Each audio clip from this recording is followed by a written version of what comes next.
విజయనగరం జనసేన మహిళా నేత యశస్విని నోటి దురుసు ప్రదర్శించారు. సొంత పార్టీ కార్యకర్తలపై నోరు పారేసుకున్నారామె. లో క్యాడర్ లేబరోళ్లు అంటూ కార్యకర్తలను దూషించారు యశస్విని. విజయనగరం కార్యకర్తలు వేరే గ్రహం నుంచి వచ్చారంటూ ఎద్దేవా చేశారు.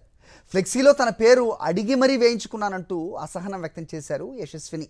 ప్రస్తుతం తూర్పు కాపు కార్పొరేషన్ చైర్పర్సన్గా కొనసాగుతున్న ఆమె వ్యాఖ్యలపై జనసేన కార్యకర్తలు తీవ్ర స్థాయిలో మండిపడుతున్నారు. ఉన్నారంటే వాళ్ళొకటి, వాళ్ళు గోడ మీద పిల్లిలాగా వాళ్ళు అక్కడ వాళ్ళ దగ్గర చెడ్డవకూడదు, వీళ్ళ దగ్గర చెడ్డవకూడదు. అంటే సహాయం చేసిన దాన్ని ఒకటి గుంపులో గోవిందం చేసేసాడు ఆయన. బాలు బెటర్రా, బాలు నన్ను తిట్టాడు చేశాడు, నేను ఏది లేకపోయినా ఆయన నాతో పాటు ఉన్నప్పుడు నా ఫోటో వేసుకుండేవాడు. రాజకీయంగా ఆయన బెటరు. ఇది నాకేం చేస్తున్నా మన తూర్పు కాపులు చేస్తున్న సన్మానాలు ఎవరు నేను చెప్పేయించుకున్నాను ఫోటో సిగ్గు లేకుండా. అది కూడా చెప్తున్నా. ఆయనంతలా లేదా, నేను సార్ అంటే చేశాడు. ఇది మా పరిస్థితి. పదవులు సపోర్ట్ చేసి ఇచ్చిన వాళ్ళకి అంతే, చేయనోడు అంతే. ఎందుకురా మనుషులు ముందు పదవులా మనకి, మనుషులం మనం. అది గుర్తు రావడం ఎవరికి, రిలేషన్స్ ఏమీ గుర్తులేవు.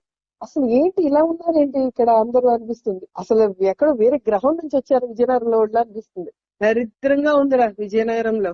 అసలు క్యాడర్ చాలా లో క్యాడర్ రా, లేబర్ వాళ్ళు రా, లేబర్ వాళ్ళు.